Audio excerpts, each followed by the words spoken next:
Alpha males versus Sigma males. Everything you need to know from their differences and similarities, and how each of them attracts women, and how to go from Alpha to Sigma or vice versa. Welcome to Dream Thinker, where we focus on the psychology of personality. Be sure to like and subscribe so you can be notified whenever we release new content. Both the Alpha and Sigma males' personality archetypes sit on top of the social hierarchy. They're both ambitious and high achievers, they're good leaders, and they both score well with the ladies. However, each of them has his own way of doing that, which brings us to the differences. But first, you should know that when I say Alpha or Sigma in this video, I'm referring to a perfect model who is 100% Alpha or Sigma, which is quite unrealistic. The vast majority of men fall somewhere in the middle on this spectrum. You could be 70% Alpha, 30% Sigma, or 60% Beta, or 40% Alpha, or whatever.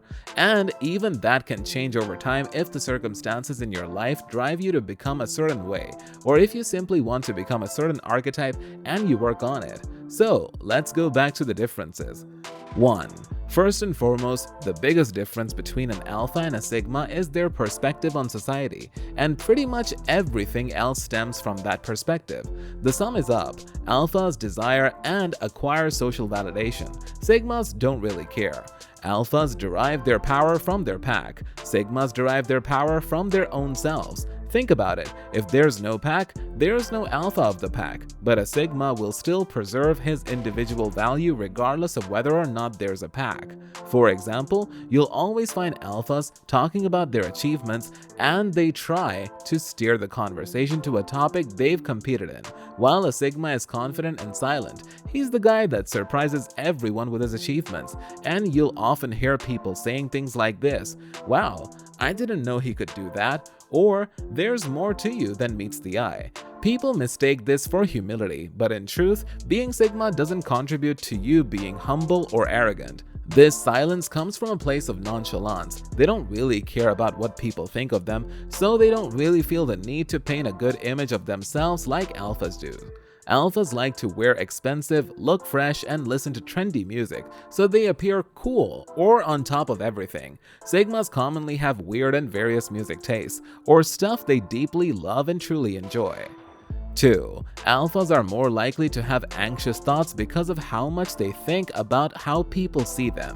Sigmas are more likely to have paranoid thoughts because of how much time they spend thinking alone. 3. An Alpha is threatened by Sigmas because they're rebellious, so he fears that they might dispute his authority or take his place. A Sigma is threatened by Alphas because he knows they may have the power to confine them, and a Sigma hates being controlled. In fact, some Sigmas dedicate their entire lives teaching other people to also hate being controlled. 4. Sigmas are self-sufficient on their own. Alphas are self-sufficient because of their investment in the social hierarchy. When an Alpha needs something, he thinks who. When a Sigma needs something, he thinks how. If you want to become a Sigma, you better stop seeking assistance from other people and start getting your own hands dirty. 5. While being an Alpha or a Sigma doesn't necessarily determine whether a man is an introvert or an extrovert, Alphas tend to be more extroverted in general. Their worst punishment would be solitary confinement, as they constantly seek the company of people to refill their energy. Their favorite activities are things like sports or social gatherings, where they can be in the spotlight. Sigmas don't mind the company and can sometimes enjoy it, but they also appreciate their alone time. They love doing things like writing, watching movies, or listening to music. Before we continue, it's important that you start thinking about which archetype you're leaning towards, because the fact is, you need to align your major character attributes with your male personality type if you want to succeed in life. Meaning, if you feel like you're majorly Sigma, you need to occupy a role in which you would thrive as a Sigma, and vice versa. For example, a managerial role wouldn't be as good as someone in creative design. You're the guy behind the curtains who runs everything well away from the spotlight. You're the man who makes the magic happen without revealing any of your tricks. Which takes us to 6. Alphas love the spotlight. They crave it and they get it. They're the best selves on the stage or in front of an audience. Sigmas appreciate quietness when they're working. They love working in isolation and find ways to get their creative juices flowing and produce a masterpiece. 7. Alphas are very good at reading people and sizing up situations. Sigmas are more self-focused and they find this alpha skill particularly impressive. 8. Alphas are aggressive, loud, and opinionated. They want to come across as know-it-all, and they see ignorance as weakness. Sigmas are mostly calm and passive, and you'll hear them saying things like, "I don't really have an opinion on that." They often say they're not well informed on that topic, but the truth is, they could easily inform themselves if they want to. They just don't really care. You'll find Sigmas highly informed only in specific topics. These are the things that they really care about. 9. Alphas might give up or delegate tasks if they become too complicated or difficult. Sigmas take it upon themselves and rise to the occasion to get the task done no matter how much time or resources it takes because of their high sense of responsibility. 10. For an alpha, walking away is always difficult because he's so invested in society and he feels responsible towards the pack. This applies to everything from friendship to work to a relationship. A Sigma, on the other hand, never involved himself in a way that would make walking away problematic. A Sigma male is often liked and respected by members of work, but make no mistake, if he grows tired of it, he will walk away. 11. Alphas take decisions quickly and they stick by them, even if everyone around them says they're wrong. They're often seen as stubborn or uncompromising, but the truth is, it's just too difficult for them to admit they were wrong because they care too much about their image among the tribe.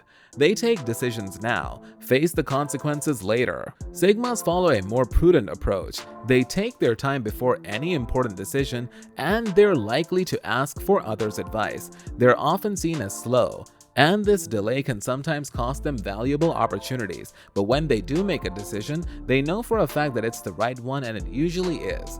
And for our final point before we get into the spicy stuff, 12. Alphas would sacrifice almost anything for the sake of their families or their tribe, and they reap the benefits of this in love and support from this tribe. Sigmas, however, altruism is among the least likely virtues you'd find in a Sigma male. Yes, they care about their friends and family, and they love them, but their own goals and happiness always comes first. This is why when alphas fall, it leaves scratches, but when Sigmas fall, it leaves scars. Okay, now that you have a clear idea of the Alpha and Sigma archetypes, it's time to talk about something all men care about: women. Women are naturally attracted to alpha males because of their high social status and power. From an evolutionary perspective, they're drawn to the male who can provide and protect. And please, don't go, "Oh, these effing gold diggers." It's completely natural for females to seek a partner who would provide and protect, even if not for her, at least for their offspring. Sigmas, on the other hand, they're attractive because of the mysterious and unattainable vibe they give off. The fact that he can't be tied down to a prolonged relationship drives the ladies crazy. He's a free spirit, and women always feel like they want to be the one who tamed him. On the other hand, if the alpha has a big appetite, he's more likely to seek the companionship of multiple partners because he would feel that one woman isn't enough. By the way, ladies, I promised an important tip, and here it is. Determining what archetype your partner is and dealing with him accordingly can improve your relationship so much.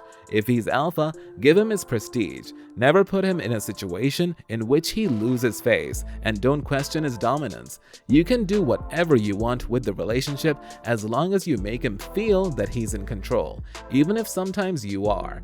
Treat him like a grumpy child whom you're being super lenient with because he didn't take his nap today, and make him feel like you depend on him in some way, even if just emotionally or psychologically. And if he's a Sigma, give him space. Sigma males are born to be free, so don't ever make them feel confined. They value their time and resources above everything, and they are willing to forsake companionship to achieve their goals. It might take time, but if you convince a Sigma male that your relationship is adding to him rather than taking from him, they're actually the most loyal and devout personality archetype.